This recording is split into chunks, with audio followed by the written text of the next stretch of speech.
Hey there. We all know numbers is a necessary part of running any business. And if you're like me, you don't like having to deal with the numbers. But we have to do it. And many sellers don't do it and don't realize that there is huge potential in knowing how to increase those numbers. So in this video, I'm going to explain to you how you can literally double your profits by concentrating on one little thing, ASP.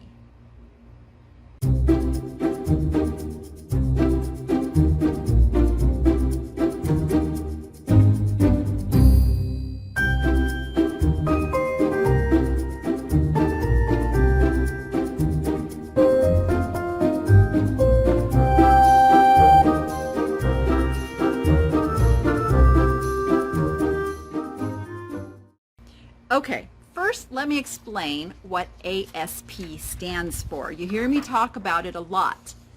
It is your average selling price. Can you see that? Average selling price. And pretty much what that means, it's when you take all of the things that you sell and you combine them together and divide it by however many items there are, that is your average selling price. There are two ways you can grow your business. One is just sell more stuff. Like whatever it is you're doing now, just increase how much of that you do.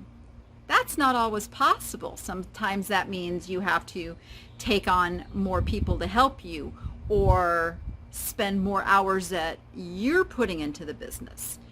But the other way, without increasing any amount of hours worked, is to increase your ASP and your profits.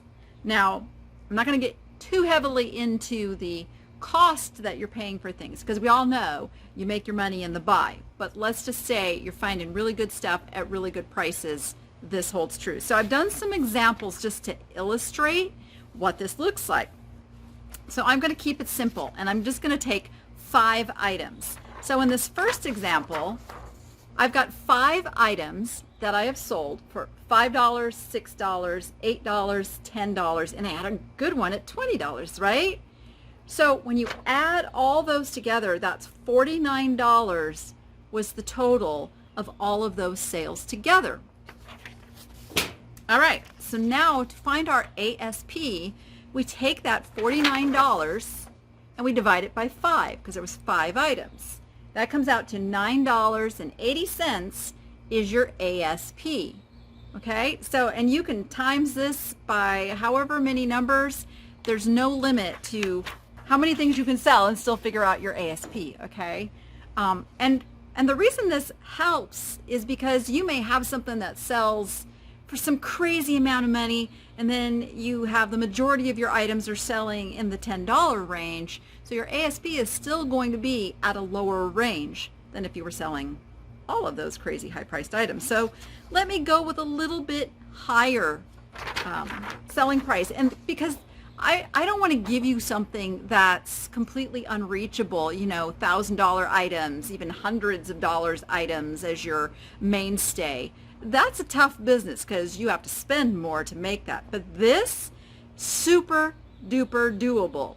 So let's say I sold 5 items at 15, 20, 22, 25, and I did have a low one there at 10. Now I've got $92 was my total revenue, right? Compared to the $49 before.